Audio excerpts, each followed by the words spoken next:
Épisode 413. J'ai failli mettre le même numéro que la semaine dernière. Heureusement, quelqu'un m'a dit que c'était l'épisode 413. Soyez les bienvenus. 413.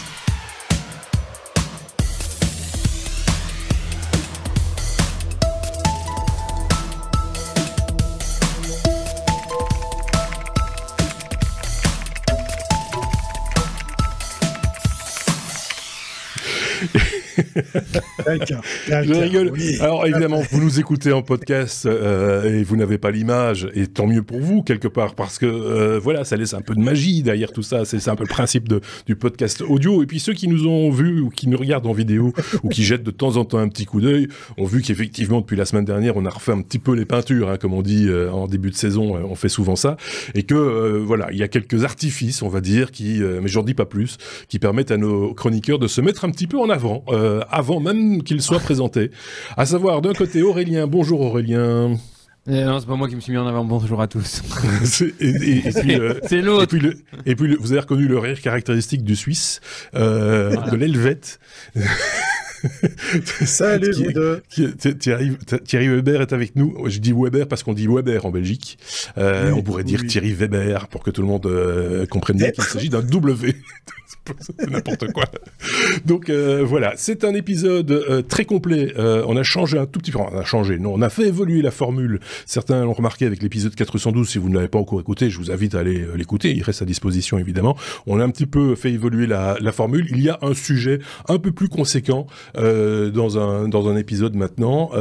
Après bien sûr notre traditionnelle revue de presse sous forme d'abécédaire.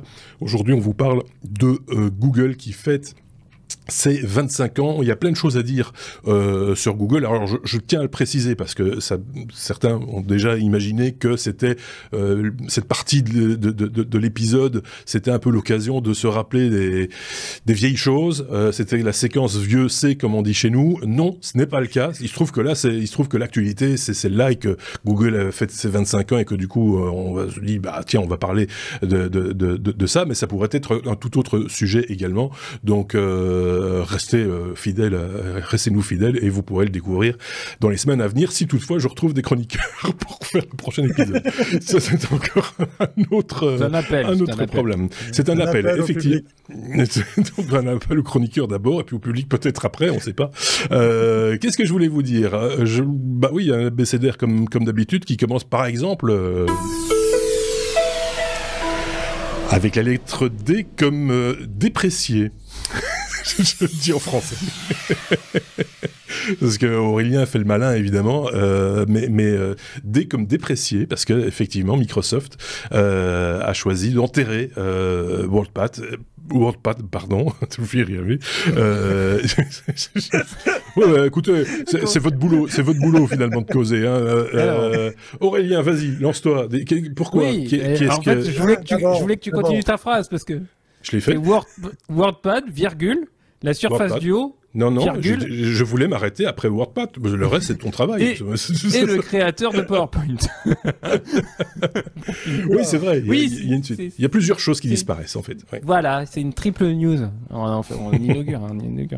Oui, alors, pour commencer, Microsoft a annoncé cette semaine la mort annoncée de la surface du haut. Rappelez-vous, une espèce de double téléphone pliable en son centre en forme de tablette qu'elle avait sorti le 2 octobre 2019. C'était un joli petit produit pour j'aimais bien, à mon avis, essayer de marcher sur les plates-bandes des iPads notamment. Mais bon, voilà, ça n'a pas... Bon, il y a eu des soucis techniques, ça n'a pas rencontré le public que ça devait rencontrer. Ça faisait pourtant, voilà, très tablette. C'est 5 mm d'épaisseur, c'était vraiment vous imaginez un petit livre que vous pouviez refermer en son centre. 5 mm d'épaisseur, je l'ai dit, 2 écrans OLED, des interactions avec Windows, un peu comme Apple, hein, vous savez que l'environnement iOS d'un iPad à un Mac, voilà, ça parle bien. Bon, il y avait qu'un capteur photo qui était à l'avant, ce qui était un peu, voilà, moi je trouve un peu bête. Donc voilà, ça n'a pas rencontré, c'était assez cher, ça n'a pas rencontré son public. Alors déjà, tu sais bien, moi les charnières, à part sur les portes. C'est pas ton truc. C'est pas mon truc. Là, c'était pas un écran pliant pour le coup. Hein. C'était 2 écrans distincts. 2 écrans, oui. Donc là, il y a peut-être moins de risques mécaniques. En même temps, à une époque où le public s'attend à avoir des écrans pliables, c'était un peu, ça faisait un peu mort dans l'œuf. Un peu mort dans l'œuf, oui, c'est ça. Donc ça m'étonne pas trop que ce produit soit abandonné finalement. Mais en tous les cas, il y a beaucoup. Moi, dans le monde professionnel, je vois beaucoup de gens avec des surfaces. C'est vrai. Oui, des surfaces, oui. Mais des surfaces de haut, beaucoup moins. Mais dans tous les cas, surface, c'est un truc. La surface a bien rentré dans les mœurs. Oui. Ouais. Donc pour les possesseurs de ce genre de trucs, de ce genre d'objets, il y a quand même il y a plus de support. Il y aura plus de support, plus de vente, plus rien. Mais il y a une communauté quand même derrière qui est assez forte et qui va permettre le déploiement d'Android 13 et peut-être de Windows 11. Donc voilà, si vous êtes possesseur de ce genre de device, ouais, n'hésitez pas à regarder bien sur le net. Il y a de quoi s'en servir encore. Deuxième news, WordPad. Alors là, ça me rappelle plein de choses. Le début de Windows 95, tout ça, hein, souvenez-vous. Ouais. WordPad, le petit traitement de texte était inclus dans Windows 95, donc Microsoft dit c'est fini, on n'y touche plus, on n'y touchera plus, et il ne sera plus. Alors j'ai regardé, hein, moi je suis encore sous Windows 10, il existe encore, hein, vous pouvez vous taper menu démarrer WordPad, vous l'avez. Hein, et donc ils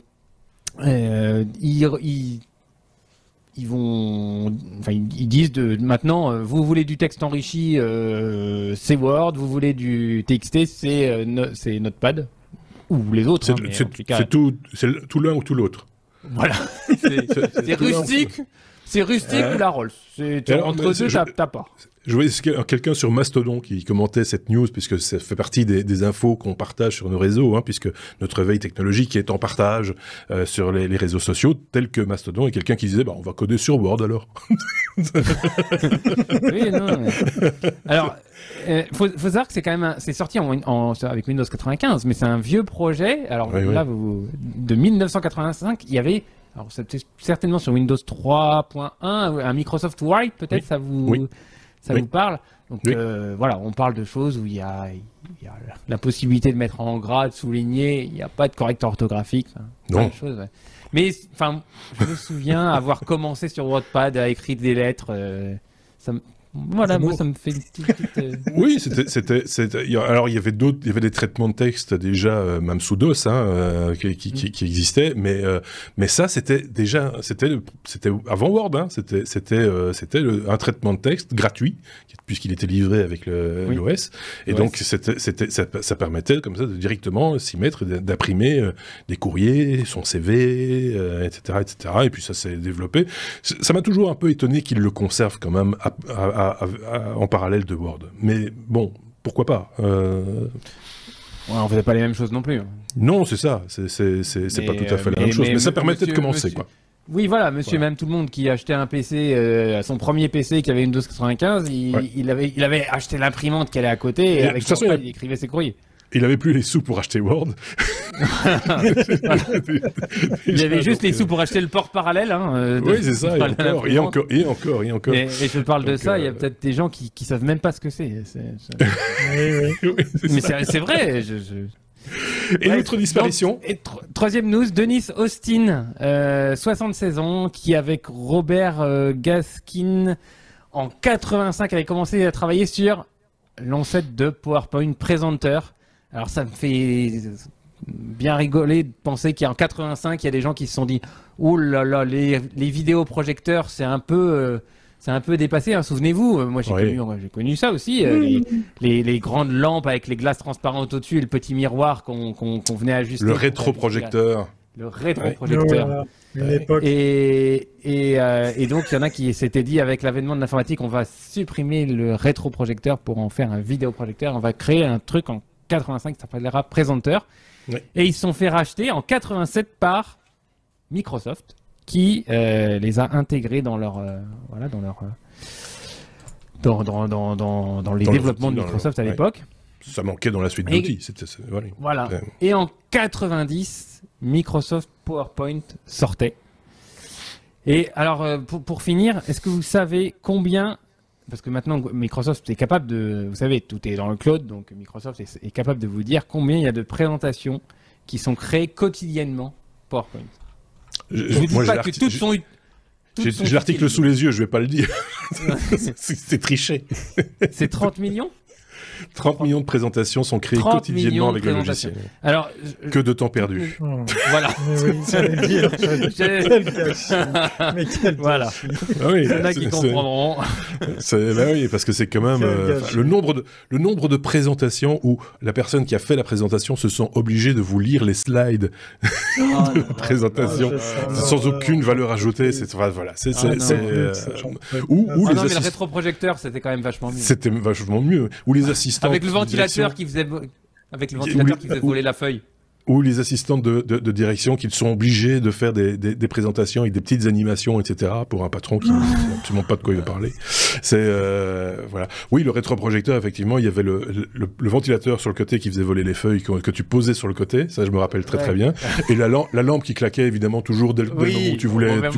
Au moment où, voilà, on va faire la présentation, t'allumes. Et moi, j'ai vu. Alors, je me souviens au collège.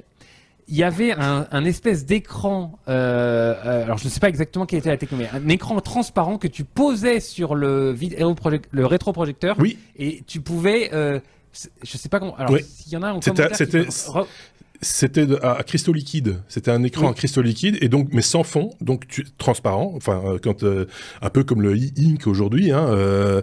Et donc tu pouvais afficher une image comme sur un écran, mais en noir et blanc, sur le rétroprojecteur. C'était déjà voilà, c'était très élaboré.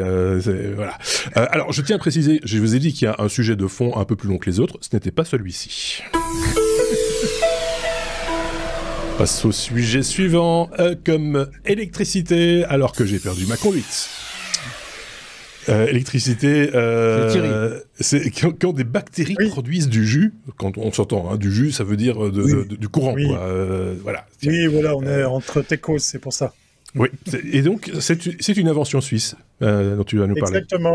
Exactement. Je voulais juste faire référence à ce sujet-là pour notre ami Aurélien. Aujourd'hui, j'étais sur la route, il y a un gars qui arrêtait pas de me dire « charnière, charnière ». Je regarde dans le dictionnaire, espèce de gond. Voilà, ça, elle est faite.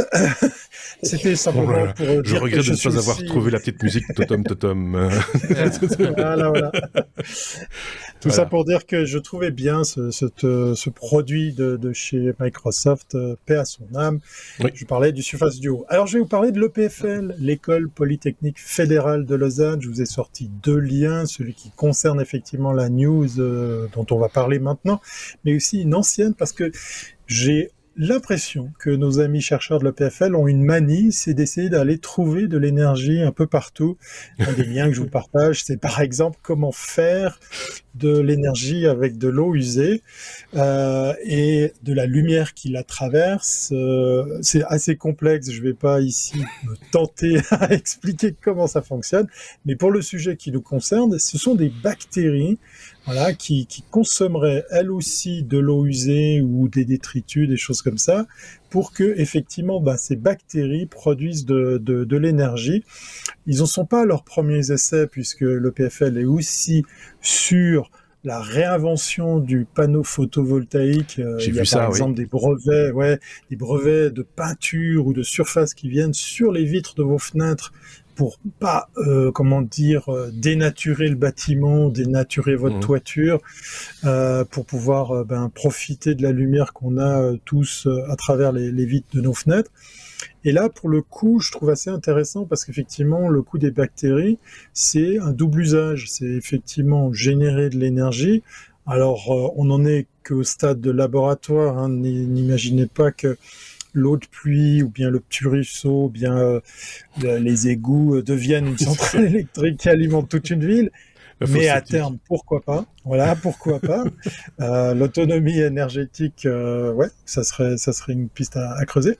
Mais voilà, ça promet parce qu'en fait, ce que dit l'article, c'est que je mets des grosses guillemets, j'aime bien faire ce geste, je le refais pour ceux qui ont l'image, que c'est relativement accessible, relativement faisable de mettre en place de tels procédés pour pouvoir effectivement transformer la production de ces bactéries en énergie.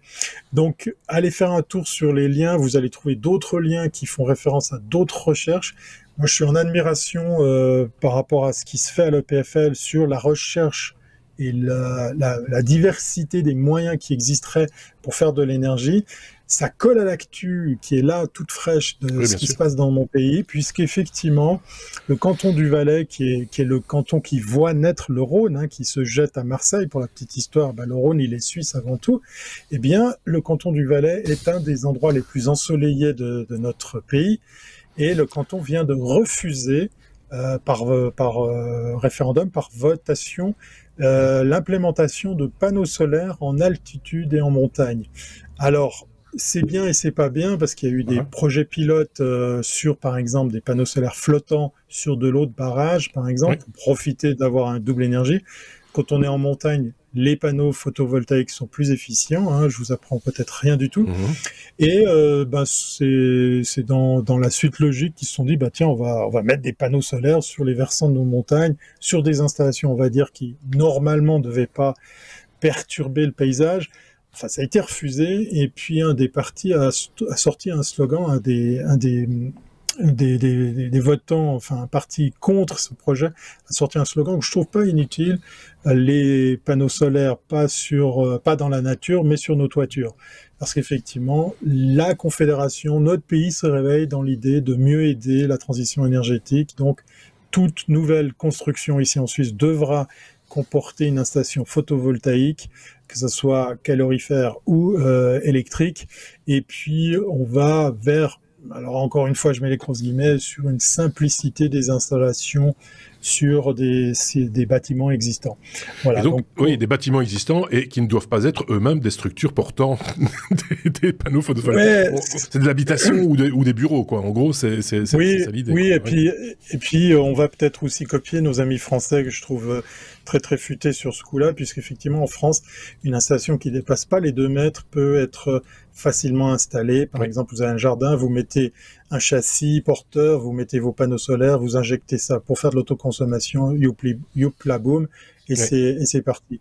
La Suisse se réveille par rapport à ça, et donc je voulais simplement aussi féliciter le PFL qui cherche plein de pistes. Moi, il me passionne dans ce qu'il fait. Nous, en Belgique, l'installation de panneaux solaires ailleurs que sur une toiture existante est soumis à un permis de bâtir, je pense. Si tu fais une structure au fond de ton jardin juste pour mettre des panneaux solaires, tu dois en tout cas en faire la demande au niveau de ta commune ou autre, voilà, parce que sinon les gens font n'importe quoi. Mais en même temps, c'est vrai qu'une petite structure qui mange pas de pain au-dessus de ton potager, enfin à côté de ton potager, je dis au-dessus de ton potager parce que je pensais aussi à l'agro photovoltaïsme qui permet de mettre des panneaux photovoltaïques au-dessus des champs et par le moyen de systèmes mécaniques, d'ouvrir et de fermer la lumière, en fonction de... Voilà, puis les panneaux bifaces aussi. Les panneaux bifaces qui permettent de monter jusqu'à 30% d'efficacité en dessous du panneau par réflexion pour travailler sur les 2 surfaces s'ils ne sont pas collés contre quelque chose, puisque si ces panneaux chauffent, effectivement, ils baissent en efficacité. Et un truc qui chauffe, toi tu t'y connais. Aurélien, tu avais un truc à rajouter ou pas du tout? Non, c'était juste, tu avais un mot à dire. Non, nous, en France, on voit beaucoup de parking d'entreprises qui couvrent leur parking. Il y a des primes en France pour ça. Mais des surfaces... Oui, ça peut être des très grands parkings. Ça peut être une petite entreprise qui a 4-5 places de parking, comme tu peux avoir des champs de parking, un hôpital par exemple, ou un aérodrome qui pourrait avoir son parking. Il y a des business... Il y a des gros business là-dessus. Voilà, c'est ça. Pourvu qu'on ne fasse pas venir les panneaux de Chine, évidemment. Ça, c'est un autre débat, évidemment. Passons à la suite, si vous voulez bien. F comme France Identité. Aurélien a gardé cette cette habitude, on va dire ça comme ça, quand on dit c'est une lettre, un mot, non, lui, il faut toujours un peu plus, mais c'est la France aussi en même temps. Et la France a souvent tendance à faire comme ça des France identité, tu vois, des trucs un peu qui, voilà, France tricot, France tracteur, France électricité de France, voilà. Identité, Aurélien. France, numérisez votre pièce d'identité, mais pas pour tout. Donc c'est la carte d'identité électronique, c'est ça dont on parle ou pas? Alors, la carte d'identité en France, comme dans tout pays, je pense qu'il y en a des papiers d'identité. Depuis je vais pas dire de bêtises. Depuis quelques années, on est passé de la carte d'identité balèze, petite carte postale, à la carte d'identité, carte de crédit. Ça, c'est bien. Ça c'est bien. Et on va passer le next step maintenant, c'est la carte d'identité numérique dans son portable, dans son téléphone. D'accord. Et donc alors je sais, ça peut vous faire rire, vous Belges et Suisses, parce que mais nous on est en retard là, non? Par rapport à vous, il me semble. Oui, je pensais à ça, parce que nous on l'a eu avant vous et tout ça. Oui, je sais, bah oui, mais je dois informer mon pays. Alors que c'est un Français, et c'est ça le comble, c'est que c'est un Français qui a inventé la puce de la carte à puce, que l'on retrouve sur la carte d'identité en Belgique. Donc disons que les Français ont inventé la puce de la carte à puce, et les Belges et les Suisses ont trouvé quoi en faire. C'est un peu ça l'idée. Je charrie. Ça, ouais. Bon, donc, la France et l'État a sorti l'application France Identité sur iPhone et Android, qui est encore en version bêta. Mais pourquoi ils ont fait ça? Parce que il y a encore un tas d'endroits où on vous fait des photocopies de votre carte d'identité. Oui.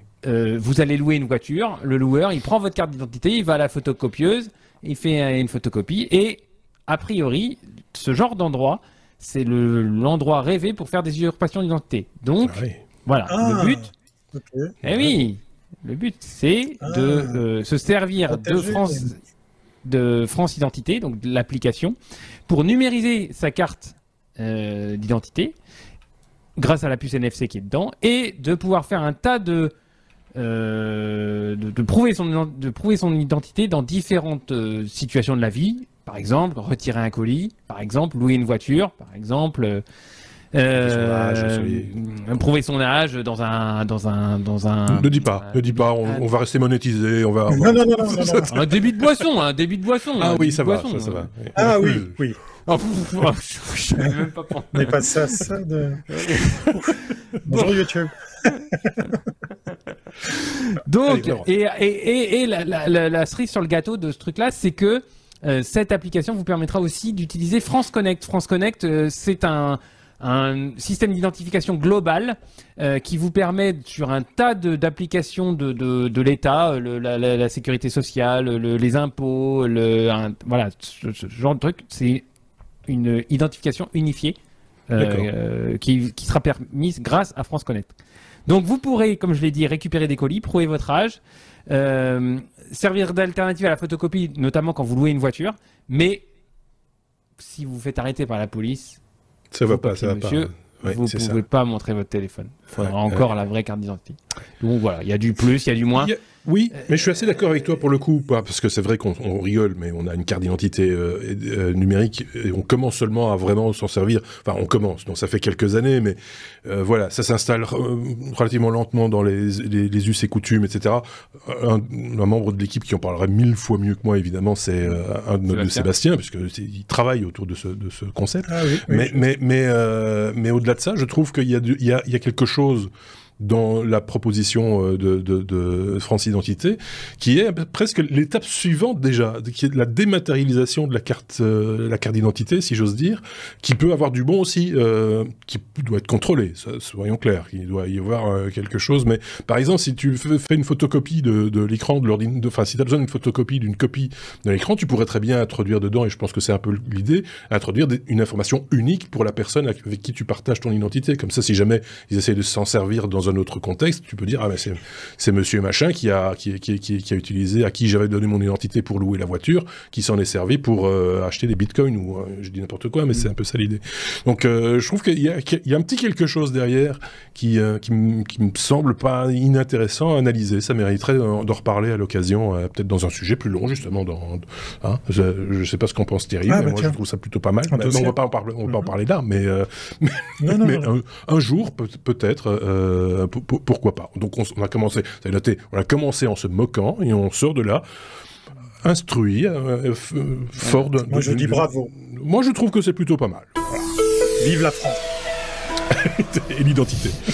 I comme iPhone, avec un I minuscule, bien entendu, Thierry. Oui. Quand c'est ou pas l'heure d'un nouvel iPhone, c'était la keynote de la semaine. On n'en a pas fait le sujet principal de cet épisode, parce qu'on ne fait plus ça depuis très longtemps, parce qu'il y a très peu de choses à dire en général. Moi, j'ai un truc à dire quand même par rapport à l'iPhone 15. Je ne sais pas si tu l'as dans tes tablettes, mais je te laisse, c'est ton sujet, finalement, c'est eux qui bossent. Donc, on t'écoute tout en toi. Alors, je vous propose de faire un résumé de cette keynote que j'ai suivi de long large par une série de mots-clés qui amènent tout de suite une petite réflexion. Alors, dans le premier mot-clé, j'ai plan large. Et oui, Apple s'est fendu d'une réalisation vidéo magnifique, fantastique. Il y a même effectivement de belles images. Je crois qu'ils aiment bien montrer les paysages. J'ai reconnu San Francisco, des rues vides parce qu'ils ont dû payer un max, mais surtout The Circle. Voilà. Je crois qu'ils aiment bien se faire plaisir au niveau image. Form Factor, oui, c'est le deuxième hashtag. Ça gueule déjà sur les internets. Le Form Factor de la nouvelle Apple Watch, eh ben, il change pas. Voilà, c'est un peu décevant de voir que cette montre monte en puissance. Alors, je mets de nouveau des grosses guillemets. Vous allez comprendre pourquoi après avec un autre mot-clé. Monte en puissance aussi côté prix. Ça commence à faire mal d'acheter une Apple Watch. Sincèrement, là, ça devient du grand n'importe quoi. Alors, pour les haters, pour ceux qui veulent se lâcher dans les commentaires, allez-y, j'adore la marque Apple, voilà, je suis fils d'horloger, je porte une Apple Watch, donc j'ai pas peur du ridicule, mais là, il faut pas nous prendre pour des... Bon, voilà. Green, oui, parce que voilà, Apple se la joue, bonne conscience avec l'écologie, des matières recyclées, des batteries plus efficaces, de la récup du machin, etc. On a même une star de l'audiovisuel qui vient faire la morale à toute l'équipe de Apple. Même Tim Cook a l'air d'être vraiment très crédible dans le rôle du monsieur qui se fait taper sur les doigts parce que voilà, il faut qu'il fasse attention à notre planète. D'ailleurs, une des présentations est faite dans un immense champ de panneaux photovoltaïques. Ça m'a fait sourire. Acteur studio, voilà, ça c'est pour me moquer de Tim Cook et de tous ses collègues qui jouent cette petite séquence qui est franchement ridicule. Alors, j'ai pas vu beaucoup de gens sur la toile se moquer de cette scène, mais allez la voir si vous avez le temps. C'est assez poilant. Dynamic Island, vous savez, cette petite encoche qui est en haut des écrans, qu'on a même hérité sur certains ordinateurs, ça me fait marrer de voir que c'est une innovation fantastique parce que ça se dynamise, ça se fait ci, ça fait ça. Moi, je pense que des alertes sur fond noir. Il y a des podcasteurs spécialisés en produits Apple qui vont en faire 15-20 minutes, rien que de ça. Ah oui. Là, moi, je fais un exercice de faire tenir ça en 12 secondes, mais parce qu'on est chez les technos et qu'on perd pas notre temps. Voilà. Un autre terme que je suis obligé de mettre dans ma liste de mots-clés, c'est bullshit. Malheureusement, effectivement, on commence à avoir un discours chez Apple qui commence méchamment à ressembler à du bullshitage. USB-C, par exemple. Voilà, c'est l'autre mot-clé qui vient tout de suite derrière. C'est génial, l'USB-C, c'est plus rapide, c'est pratique. Ah bah oui, maintenant, il faut le vendre. Ah bah oui, mon gars, t'es obligé. T'es obligé de mettre l'USB-C. Arrête de nous vendre ça comme une espèce d'innovation, puisqu'en fait, ceci dit, on te l'a imposé. Voilà. Je vais glisser ici, si tu veux, comme ça tu peux reprendre un peu ton souffle, parce que t'es vieux et que tu as du mal avec ta respiration. Oui, j'ai bah oui, et puis t'es en altitude, manque d'air, etc. Non, mais ce que je voulais dire, je lisais un article assez intéressant, c'est que tu vas pouvoir, avec ton iPhone 15, grâce à l'USB-C, entre autres, enregistrer ta séquence vidéo directement sur un support externe. un disque dur ou une clé USB externe. En 4K, 60 images par seconde. Ce qui est quand même pas à dédaigner quand tu es créateur de contenu, etc. Parce que ça te permet quand même, parce qu'on sait combien ils vendent aussi leur mémoire chez Apple. Quand tu passes d'une mémoire à une autre, ils te multiplient le prix par 2. Donc ça peut-être être une option de se dire, tiens, je vais pas prendre le truc avec le plus de capacité de stockage, parce que je vais stocker sur un disque externe qui par ailleurs va bien fonctionner aussi et va me permettre surtout de transférer mes fichiers plus facilement vers un ordinateur pour les éditer ça peut se défendre. Par exemple. Ça peut se défendre. Voilà. Moi, je pense que ça se défend.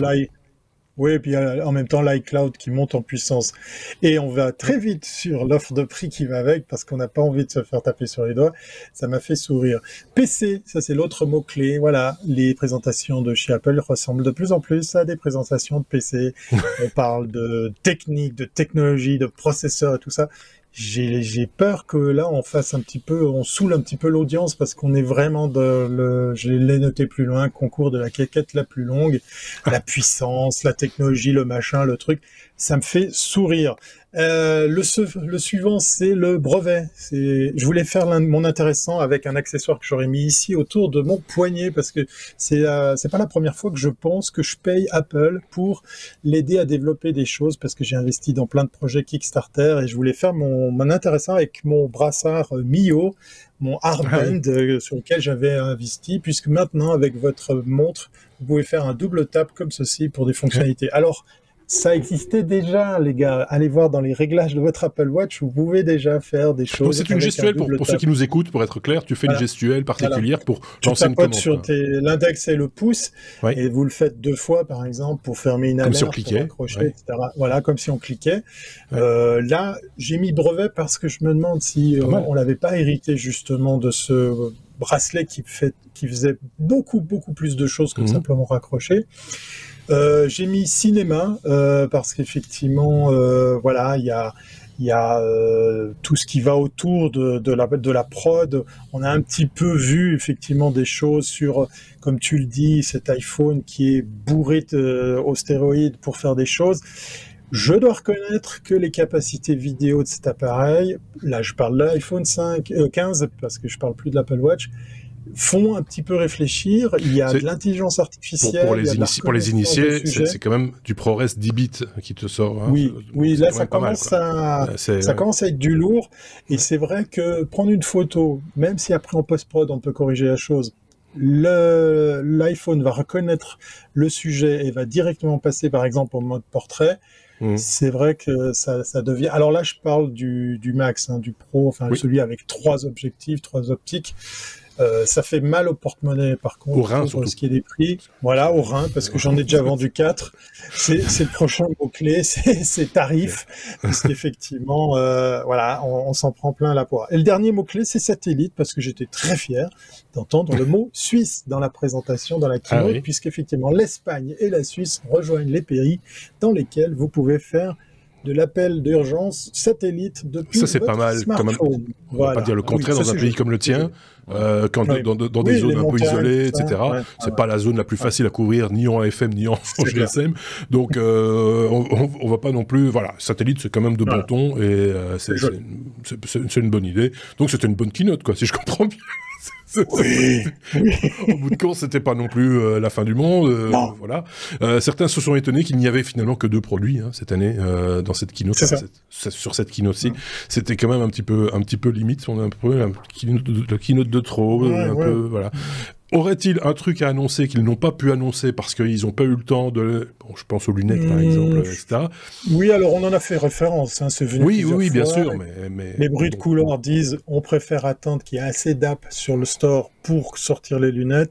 Il faut que les devs se bougent le pet. Il faut que les devs se bougent, en gros. J'ai le vœu pieux de revenir du CES avec une paire de ces lunettes en janvier. Qui me fait penser, et si notre ami Stuff nous écoute, il m'avait laissé un message sur notre Slack, il fait du développement justement pour les lunettes. Et donc on aura peut-être l'occasion de se remettre en contact un de ces 4 pour en parler éventuellement. Dites-nous en commentaire si ce sujet vous intéresse. Ça pourrait être effectivement l'occasion d'inviter Stuff dans un épisode pour justement parler. Levé la main. Aurélien avait levé la main. Une votation. Sujet iPhone. enfin, je sais pas, en France. Et puis on passe à la suite, alors, parce que. Oui. Sujet iPhone. En France, ça a bien buzzé sur l'iPhone 12 pour les problématiques qui va être retiré de la vente. Directement faux problème, parce que les normes françaises sont hallucinantes. Il y a une norme, alors j'ai plus l'unité en tête, qui est de 30, je sais plus quoi. Et la France exige que ce soit 3. Oui, 10 fois moins. C'est 10 fois moins, oui, mais c'est une norme, je sais pas, c'est logarithmique, et donc du coup, c'est encore beaucoup moins, c'est 300 000 fois moins, quelque chose comme ça. Donc c'est complètement ahurissant. Alors certes, c'est une norme, hein, on est bien d'accord, mais ils sont à 4,7, je crois, quelque chose comme ça. Donc, et bien d'autres appareils ont eu le même problème, hein, et c'est oui, il y a Samsung qui s'est fait taper sur les doigts, et qui a payé une amende mirabolique de 7 500 €. Oui, mais en plus de ça, ça se corrige au niveau software, paraît-il. Donc, c'est pas non plus la fin du monde.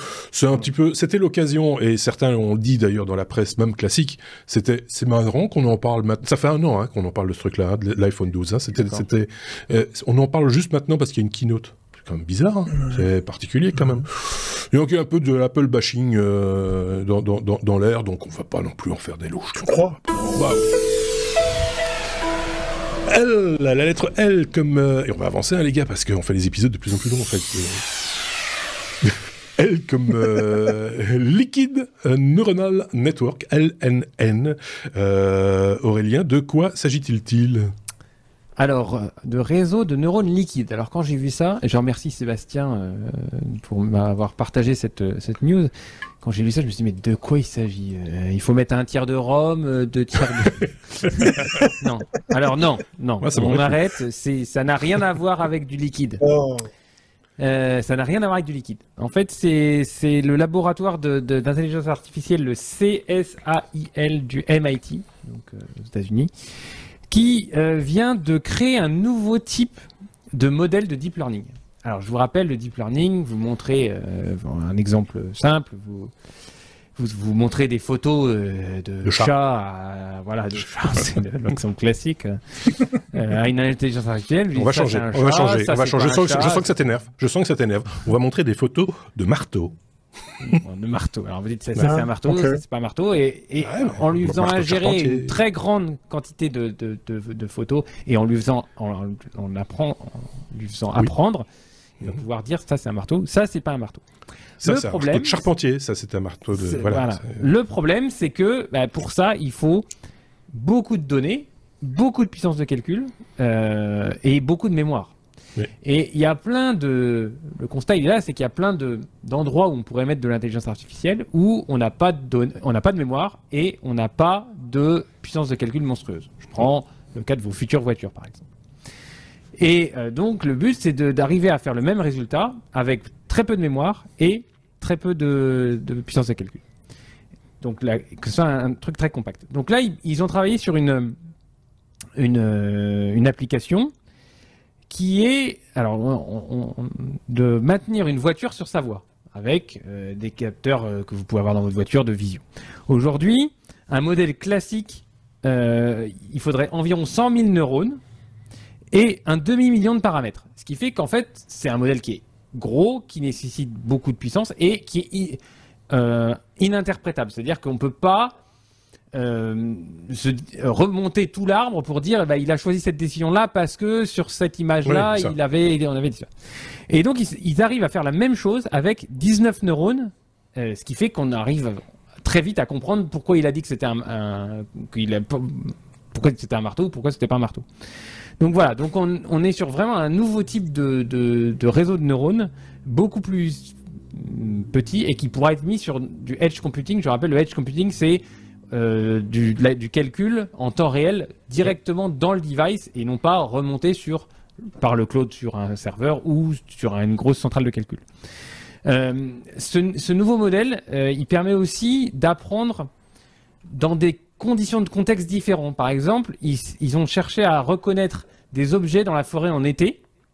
Je sais pas, une feuille, une branche. Un marteau. Un marteau, si tu veux.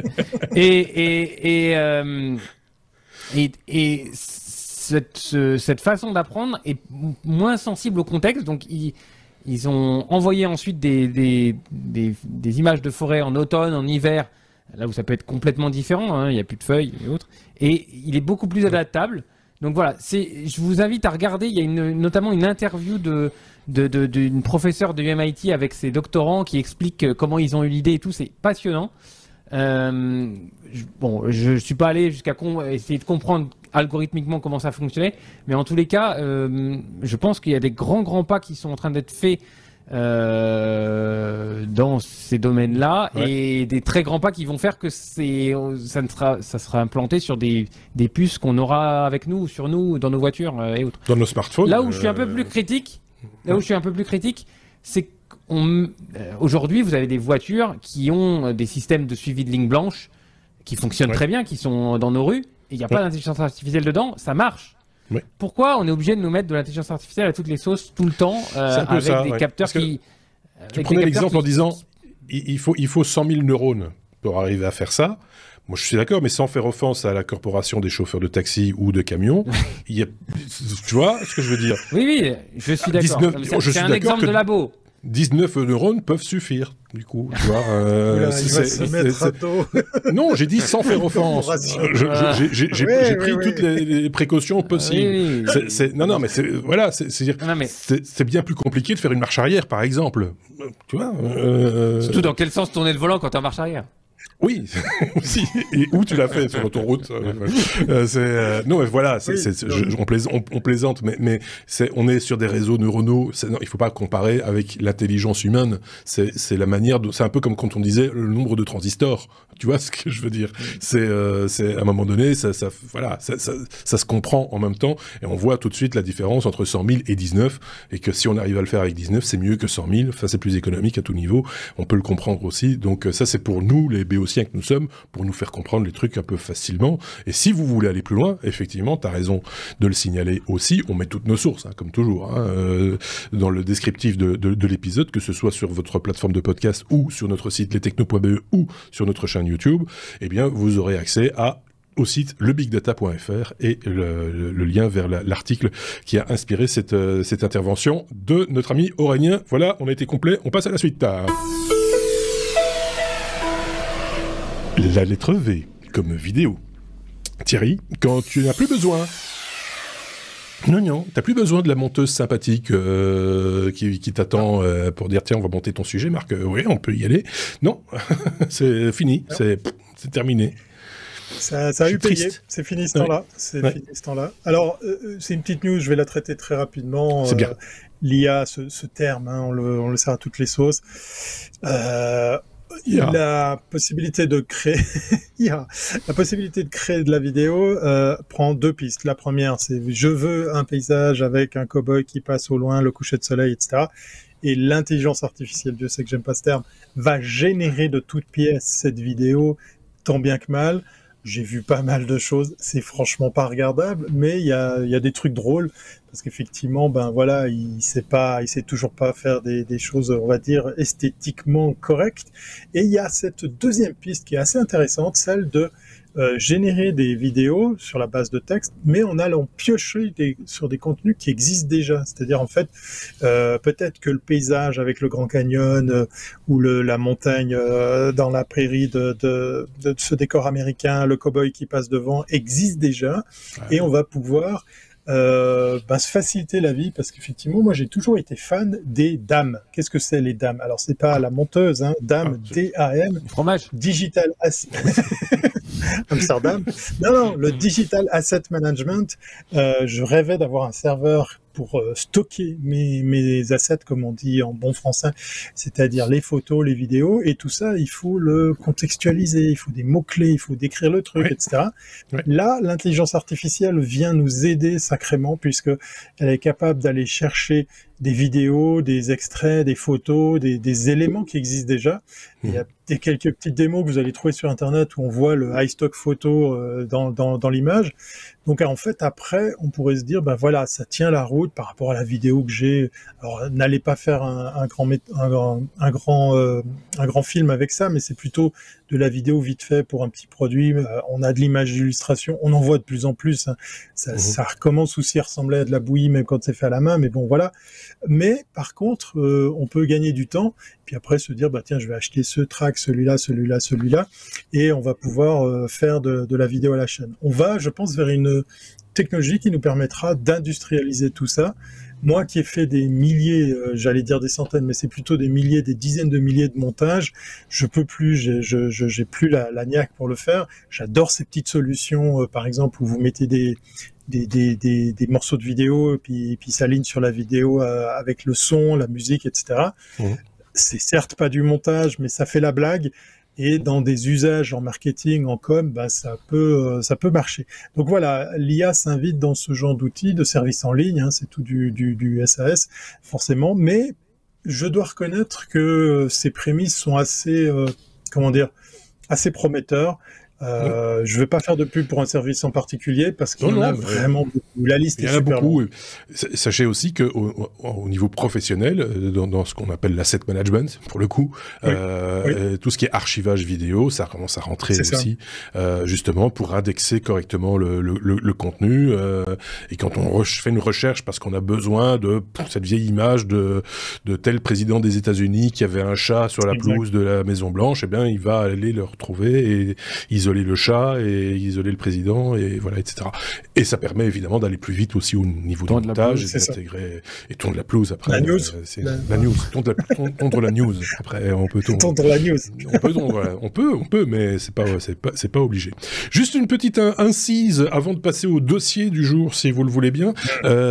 J'ai rajouté un petit truc. Alors, je n'ai rien préparé parce que évidemment j'écoutais tout ce que je buvais les paroles de notre ami.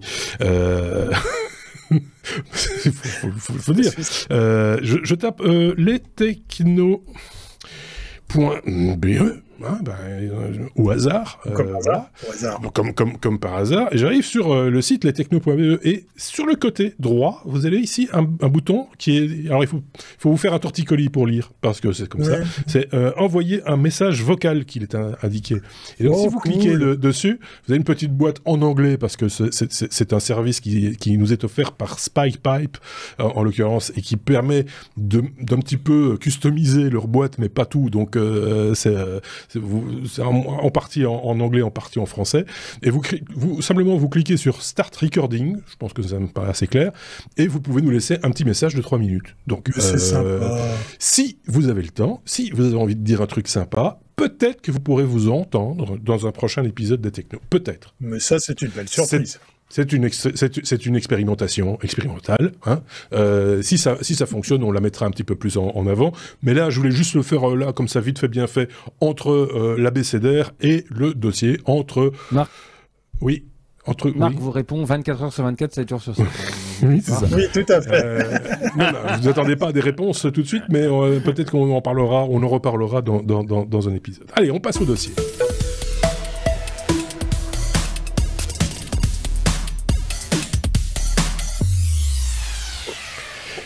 Cette semaine, et c'est mes petits camarades qui ont choisi, le dossier est consacré à Google, puisque Google fête déjà son quart de siècle, les amis, ce qui est quand même pas n'importe quoi. Oui. On a décidé parce que la dernière fois le dossier était un peu touffu, 15 minutes, normalement ça devrait suffire, non oui.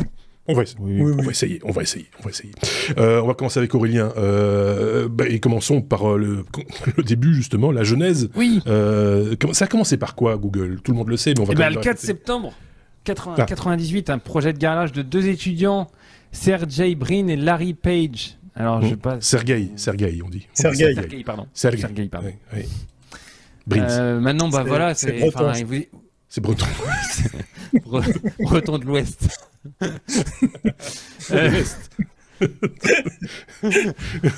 Bon, oui, breton de l'Ouest. Ça commence très fort. Bon, bref. Non, mais vous imaginez que ces gars-là, ils ont inventé Google. Et qui est devenu Google, et aujourd'hui on dit googlisé, c'est passé dans le dictionnaire et tout. Enfin, c'est là. Non, franchement, j'y repensé encore tout à l'heure. Ça fait peur, hein. Non, mais autant, enfin, quand j'ai préparé le dossier, je me suis dit, mais ces deux gars, ils sont partis, ils ont inventé un algo dont je vais parler juste après, et après, il y a eu toute la suite. Franchement, on va en parler d'ailleurs de la suite. Des GAFAM qu'il y a maintenant, je pense surtout au F. Moi, je retiendrai que le G. Hein. C'est une superbe une histoire. On va y revenir. Donc cet algorithme. Je vous rappelle au début. En 95, le net c'était balbutiant, et peu de gens avaient accès, et il y avait de plus en plus de sites, mais par contre il fallait connaître l'adresse du site pour y aller. Oui. Et donc il y a eu des annuaires qui se sont créés, genre Yahoo, qui listaient les sites, et donc vous cherchiez les technos. Oui, parce que à cette époque-là, je faisais déjà ce genre de métier, et j'allais référencer les sites pour lesquels je bossais. J'allais les référencer à la main chez Yahoo, chez Altavista, etc. Voilà. Alors, donc il y a eu Yahoo. Vous vous souvenez aussi, j'avais parlé. Thierry, tu te souviens, on a parlé du trombone l'autre fois. Il y a aussi le chien Lycos. Vous avez oublié le chien Lycos. Voilà. Et Altavista en 95, ça a commencé. Ouais. Qui a commencé à faire de l'indexation, et c'était Altavista, c'était à l'époque assez populaire. Le problème, c'est que il y a eu 5 propriétaires en 5 ans, et que ça s'est tombé. Oui. Et puis c'était un truc inerte, hein. C'était au bon vouloir de celui. Voilà, il y avait des petites mains qui les remplissaient, quoi, les informations. Oui. Voilà. Ouais. C'est ces deux étudiants de Stanford qui, en 95, se sont dit, on va... les annuaires donnent pas des résultats pertinents, on va trouver une autre solution. Donc le premier nom, c'était Backrub, et donc ils ont inventé ce PageRank. Alors ce PageRank, c'est quoi? Alors c'était justement Page par rapport à Larry Page. C'était que les premiers moteurs de recherche, vous cherchiez tomate, il allait vous ressortir des pages dans lesquelles il y avait beaucoup de fois le mot tomate qui apparaissait. Ouais. Le PageRank, c'est différent, c'est le nombre de liens qui pointent vers cette page. Et ces mêmes liens, combien de fois il y a de liens qui pointent vers ces pages, qui pointent vers la page qu'on recherche. Et en fait, c'est ça qui fait qu'on arrive à un ranking et à un classement. Et évidemment, c'est grâce à ça que Google a eu ses lettres de noblesse, puisque sur plein de recherches, ils étaient beaucoup plus pertinents que les autres moteurs de recherche de l'époque. Et donc, en 99, 4 ans, il y avait déjà 3 millions de recherches par jour. Donc, même au niveau infrastructure, vous imaginez que ça devait être déjà un sacré truc. Je vais laisser la parole à Thierry maintenant. Ah, si tu veux, oui, on peut. Thierry, justement, puisque tu commençais à en parler, Aurélien, la progression, parce que là, tu as parlé de l'algorithme qui était un gros chapitre, on va dire, qui a permis à Google d'exister déjà dans la tête des gens, hein, mais il y a eu d'autres choses qui se sont venues se rajouter au moteur de recherche, et des projets qui sont venus sortir de la tête des ingénieurs de chez Google, mais aussi des idées de rachat, des choses comme ça, et ça, tu peux nous en parler un peu plus. Exactement. On s'était promis de pas jouer la séquence vieux con, mais ça nous rend un peu nostalgique. Et en plus, pour la petite histoire, cette année, on fête les 25 ans de plein de boîtes dans la tech. C'est assez fou de réaliser à quel point, effectivement, le monde a avancé. Une charnière, on est à une charnière. On est à une charnière de bruit. Exactement. Allez voir les débuts de ce podcast, vous comprendrez. Ouais. Non, on est plus précisément, en fait, il y a eu très vite, il me semble, chez Google, la volonté de diversifier les produits. Et il y a un truc assez drôle dans l'histoire de Google, c'est que jamais ils ont pensé faire de l'argent ou faire de la pub, dans le sens où ils sont vraiment partis de l'idée de bosser sur des services qui allaient rendre service aux utilisateurs. Alors après, ça fait bizarre de savoir que Don't Be Evil Don't be the devil, je crois, c'était le slogan. Ouais. Ils sont devenus, hein, il y a eu effectivement, comme tu le dis, Marc, des rachats. Moi, je me rappelle de Google Vidéo, qui était les prémices de YouTube. J'en leur ai voulu de laisser tomber cette plateforme et puis d'avoir acheté YouTube, puisqu'effectivement, ils ont laissé tomber un truc qui était pas trop mal.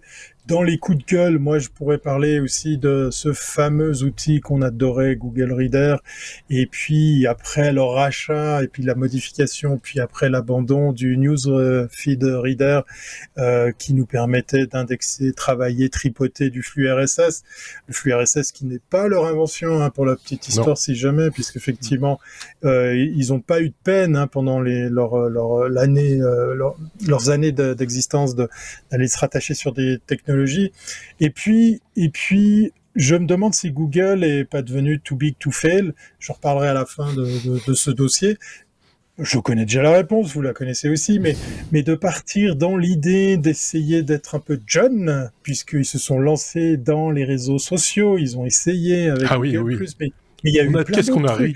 Mais qu'est-ce qu'on a Mais oui, mais qu'est-ce qu'on s'est marré. Il y avait les Circles, il y avait Google+, il y avait Jaiku. J'ai vu que Orkut, c'était aussi un truc qu'ils avaient essayé de bricoler, racheter, ou en tout cas essayer de pousser. Je vous parle pas des fameuses lunettes. Alors pour le coup, je vais pas trop leur jeter la pierre, parce que les Google Glass, ils étaient trop tôt. Oui, voilà, c'était particulier. On en avait déjà parlé avec un autre chroniqueur, et effectivement, on est arrivé à cette conclusion.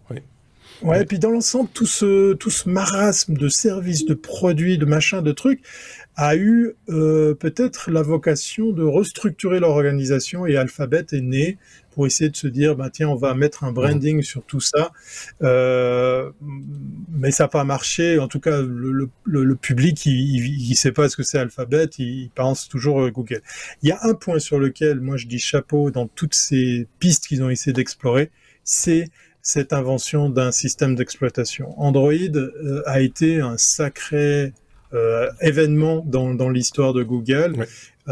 Maintenant, ça leur dessert pour toutes sortes de raisons, comme par exemple imposer un moteur de recherche ou bricoler des versions d'Android. Oui, mais ils sont tous passés par là. Ils sont Microsoft, tous... Oui. Microsoft en premier. Et peut-être pas Apple, parce qu'Apple était sorti d'un OS qui était très très fermé. Ils sont allés sur du Unix BSD System 5. Ils ont pris le pari d'aller sur du Unix. Ça, c'était grâce à Next qu'avait lancé Steve Jobs. Et Android, moi, je dois reconnaître que ça a été un petit peu le DOS du mobile, le DOS de certains appareils, comme la domotique. Là, je dis chapeau à Google. Mais je crois que Aurélien a envie de réagir. Et je voulais juste un petit mot, parce que tu as cité, je veux dire, peut-être une dizaine de gros échecs. La liste est super longue. Ouais. Ah, moi, j'ai la liste. Moi, j'ai fait la liste. Oui, il y a Google Buzz, il y a d'autres. J'en ai... Ah non, mais je vais te dire, j'en ai 186. Ouais. Ouais, voilà. Et ils sont tous référencés. C'est ça qui est bien, ils sont tous référencés. Ouais. Donc le fameux Google Cemetery, dans lequel toutes les fails de Google sont référencés. Donc voilà. Donc ça, on sait. Ça c'est fait. Ça coûte cher en fleurs là, tout ça, mais. Oui, parce que là, il y a à peu près 166, à peu près tous les 2 jours, tu vas chez le fleuriste, quoi. C'est un bon domicile. Et en fait, moi, je voulais dézoomer parce qu'on a parlé moteur de recherche. Donc, oui, ils ont un très bon moteur de recherche qui indexe très bien. Bon, ils ont été obligés pour gagner leur vie, de mettre la pub et de monétiser. Enfin, oui, je sais pas s'ils étaient obligés. Mettre de la pub payante. Mais là où, pour moi, il y a un coup de génie, c'est Chrome, déjà, qui en 2008 n'était rien, et qui en 2012 était déjà la majorité des utilisateurs, des navigateurs, ils avaient plus de 50%. Aujourd'hui, Chrome, c'est c'est une grosse majorité. C'est impressionnant parce que, t'as raison, il y a un truc qui le montre très bien. On a tous déjà vu ça, ce petit gif animé de motion qui montre la progression de quelque chose par rapport à son environnement. Il y a ça pour toutes sortes de domaines. Et il y en avait une petite animation comme ça par rapport aux différents types de navigateurs, avec des navigateurs qui n'existent plus d'ailleurs dedans. Et on voit la progression de Chrome qui, comme une flèche, dépasse tout le monde sur la longueur et tous les autres qui disent ok monsieur, on va vous laisser passer. Et toujours avec le même précepte, parce que rappelez-vous, hein, la page Google quand elle est sortie et la page Google d'aujourd'hui, vous avez toujours le logo, la barre de recherche, les boutons, et ça n'a jamais changé. La présentation des résultats, ça a très peu changé. Ils veulent quelque chose de simple, de fluide, de rapide. Du point de vue du design, ça n'a pas le changé. Par contre, ce qui est derrière, ça a quand même le moteur, dans le coffre, il y a... Et donc Chrome, alors il y a des détracteurs, il y a eu des failles de sécurité, il y a eu un tas de choses. De toute façon, tout le monde en a. Mais quand vous regardez Chrome, qui n'était pas le cœur de métier de Google, puisque c'était faire un navigateur, c'est quand même un autre métier que d'indexer des pages. Ça a été une épopée, et aujourd'hui, avec le nombre d'extensions Chrome qui existent, le moteur Chromium et tout ce qui est derrière, c'est très très largement répandu. Et moteur Chromium qui est devenu presque hégémonique, on le retrouve même dans Edge, etc. Donc, et donc, comme le disait Thierry, Android est aussi un deuxième exemple de chose qui n'était pas dans le cœur de Google au début, qui maintenant est sur une très très large majorité. Je sais, c'est 80%. Et même plus que ça, c'est que Android, c'est quelque chose qui est open source. C'est quelque chose que chaque fabricant de téléphone, de tablette reprend à sa sauce, remet une surcouche. Et par là, il maîtrise énormément de choses. Oui, mais par rapport à la concurrence d'Apple, il y a ce problème de, justement, ce qui est profitable est aussi pas un échec, mais un écueil, c'est qu'ils ne maîtrisent pas le hardware, et que donc, du coup, tu te retrouves avec des fossés monstrueux, enfin des horribles chez certains fabricants, où tu passes de version à une autre. Oui, mais ça tu vas le trouver. C'est segmenté comme marché. Tu vas le trouver aussi sur iOS. Regarde avec ce qui se passe avec l'Europe, qui demande à Apple d'ouvrir des stores alternatifs. Il y a plein de gens mais c'est pas fait. De jeux vidéo qui se réjouissent. On est d'accord. C'est une demande, mais c'est pas fait. Mais imaginons que ça se passe, ça va être le gros boxon. Ça va être compliqué de garantir la fiabilité des apps et tout. On a vu sur le Play Store, il y a eu pas mal d'abus, il y a eu des failles, il y a eu des apps pourries, il y a eu beaucoup de hacks. Oui. Pourtant, ils ont fait le ménage, c'est normalement géré. Ouais. Oui, mais en même temps, sur Android, tu charges une app en APK et puis tu passes à côté. Oui. Sur Apple, c'est quand même bien régenté. C'est pas pour dire que c'est mieux, hein. Mais le fait qu'ils doivent s'ouvrir cette fiabilité-là, le monopole, voilà, ouais. Donc, je suis curieux de savoir ce que ça va donner. Autant, et parce qu'on a les cas de figure, enfin même parmi les chroniqueurs ici chez les technos, on en connaît et je les comprends et ils ont raison de le dire, qu'ils aiment l'esprit plus ouvert d'Android qui permet de faire même des erreurs, ça je l'entends, et puis il y a les autres, et là moi j'en fais partie, je ne m'en cache pas, qui préfèrent avoir quelque part un outil plus fermé, cadré. Plus fermé, plus cadré, avec moins de problèmes. Ouais. Moins de risques, en tout cas. Moins de problèmes, ça reste à définir, ce qui est un problème. Mais en tout cas, un risque moins accru, même si personne n'est à l'abri. Mais voilà. Il y a une sécurisation accrue. Voilà. Bon, oui, voilà. Mais en même temps, ça ne fait pas d'Android un mauvais produit. Oui, c'est ça, mais si on se met à réfléchir 2 minutes, on réalise que le boulot pour certifier des apps, pour passer la rampe de l'admission dans un store, c'est juste incroyable. Pour la petite histoire, j'ai remis en route un de mes devices sur iOS. Je reprends le backup en ligne et puis d'un coup, je vois une des apps qui est plus possible, plus téléchargeable. Puis je me rappelle ce qu'elle faisait. C'était un développeur russe. C'est un browser qui permettait d'avoir une alternative à Safari. Mais comme par hasard, ce browser, tu allais sur un lien précis et tu pouvais regarder du streaming sans passer par la case « je dépense de l'argent ». Donc, qu'est-ce qui fait que ce genre d'app a pu voir le jour sur iOS, qui est normalement bien cadré, bien contrôlé, puis que tout compte fait, enfin, peut-être des années ou des mois plus tard, elle soit éjectée. Android, on a toujours eu l'impression que c'était un petit peu la foire à la saucisse. Tu pouvais faire un peu tout et n'importe quoi. Des gens aujourd'hui ils ont salé à la vie, ça. Ils ont serré la vis. Il y a encore des gens qui se font avoir.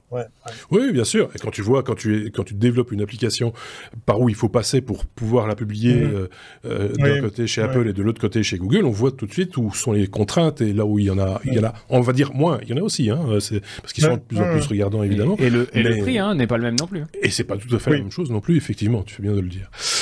Thierry, on a parlé du passé, du présent. Le futur. Le futur, il n'est pas forcément très rose, je pense, pour Google, parce que on a parlé de belles choses, ils ont fait pas mal de choses, et là, je ne vais pas parler de technologie, je vais parler du facteur humain. Google se fait de plus en plus taper sur les doigts, j'ai utilisé le terme too big to fail, se fait de plus en plus taper sur les doigts sur comment ça se passe au sein de ces travailleurs, de ces développeurs, de ces organisations. Il fut un temps, Google faisait rêver les travailleurs, les développeurs, mais force est de constater qu'il y a de plus en plus de soucis chez cette firme.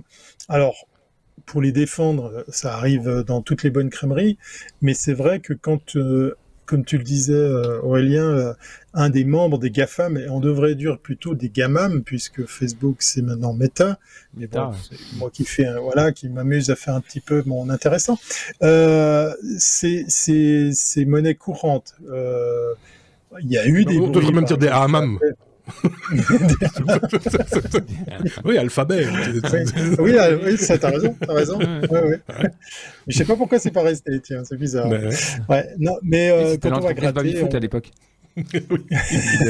Non, mais c'est vrai. C'est fou parce qu'effectivement, passer une taille d'entreprise, on a vu ça chez Amazon, on a vu chez Google, ça arrive de plus en plus maintenant. On a vu ça chez Apple, même s'ils essayent de bien étouffer, il y a quand même des gens qui ont haussé un petit peu le ton. Les conditions de travail, l'environnement de travail, la pression, mais aussi le manque de marge de manœuvre. Moi, je me rappelle avoir visité une fois un centre Google, celui de Zurich, qui est, pour la petite histoire, je fais mon intéressant, le deuxième site le plus grand au monde pour le dev de YouTube. Si jamais tu as des griefs, Marc, à formuler chez nos amis de YouTube, j'ai des potes à Zurich qui travaillent là-bas. Maintenant qu'il le dit. Non, mais clairement, ces employés, on leur dit, tu peux utiliser X% de ton temps de travail pour faire du side project, monter des trucs. Oui, il y a un toboggan, oui, il y a de la bouffe maximum tous les 10 mètres, et puis c'est gratos, il y a une crèche, il y a ci, il y a ça. C'est pour les stagiaires. Mais ouais, ça marche de moins en moins. Je pense que ça parle de moins en moins. Moi, c'est ce qu'on m'a dit. Je connais deux personnes qui ont bossé, justement, un qui était en stage, et une qui était graphiste, je pense, chez Google, et qui me disait, c'est les stagiaires qui ont du temps, les stagiaires et les journalistes qui viennent en visite. Pour eux, c'est juste parfait. Mais nous, on bosse 12 heures par jour, quoi, en gros, parce que ça marche avec des points, si tu... Voilà, et c'est pas aussi idyllique qu'on l'imagine. Et moi, ça me fait toujours un petit peu rire quand dans les entreprises aujourd'hui, on te dit « Ouais, mais nous, on fonctionne à la Google. » Et je mets aussi des gros astérix, des gros... des grosses guillemets. Parce que si on travaille à la Google, ça doit pas être top, quoi. Moi, c'est ce que je me dis quand on me dit ça. Je dis « Ouh là là, je préférerais qu'on travaille à la IBM, presque. » À la techno. Ou à la techno, détendue, cool, quoi. Mais non, mais voilà, non, mais s'il fallait prédire l'avenir, je dirais que ces boîtes deviennent énormes. Il y a, chez Apple, j'en ai pas fait une news, mais il y a des bruits qui courent sur l'idée de changer l'actionnariat, la valeur des actions, etc. Oui. On est dans des phénomènes de trop grosse structure. Rappelle-toi. Et c'est peut-être les prochaines étapes de ces boîtes. Au moment des élections américaines, me semble-t-il, c'était revenu sur la table l'idée de démanteler Alphabet, parce que c'est tellement massif, Trump tellement d'activité. Il y avait une question Trump s'était pris clairement contre Google. De saucissonner le truc, Facebook aussi, l'idée un regroupement trop important des sociétés avec trop de tenants aboutissants, etc., qui deviennent hégémoniques dans certains domaines. Le domaine de la publicité, par exemple, alors ils sont pas tout seuls, mais il y a un gap énorme entre eux et le numéro 2, quoi, tu vois. Donc, ça pose plein de questions, effectivement, autant de pouvoir dans une seule entreprise. Alors, Larry Page et son complice Sergey ne sont plus dans le process, entre guillemets, même si de temps en temps il y en a l'un ou l'autre qui critique ou qui laisse un petit message sur X ou ailleurs. Mais voilà, mais c'était une success story qui valait la peine d'être remise. Un petit peu dans le... Ce sujet-là est fermé. On en reparle dans 25 ans, si vous voulez bien. Oui, on se revoit dans 25 ans. Avec plaisir. Parce que c'est bon comme ça. Et c'est ce qui conclut d'ailleurs quelque part cet épisode, puisque voilà, il faut bien une conclusion à un moment donné. 413e épisode des Technos. Il y aura un épisode, si tout va bien, 414 la semaine prochaine. Je vous le disais, avec 2 autres chroniqueurs. J'en ai un. J'attends que le deuxième se montre, parce que sinon on va avoir un petit souci. Mais pour la rentrée, enfin pour les premiers épisodes, c'est pas cool. Mais on espère en tout cas que ce format renouvelé vous plaît. En tout cas, on a déjà eu quelques retours sur le premier épisode. On espère que c'était bien sympa. Merci à vous. Tout autant positif pour cet épisode-ci. Merci en tout cas à Aurélien. Merci Thierry pour toutes ces news. Si vous avez des informations à nous communiquer, à partager, etc., n'hésitez pas. On est là. Les réseaux sociaux sont faits pour vous. Partout où on se trouve, page Facebook, X, Mastodon, Telegram, Epic et Collegram, comme maintenant je le rappelle chaque fois. Merci à tous les deux. Passez une très très bonne semaine. À très bientôt. Salut. Salut. Ciao, ciao.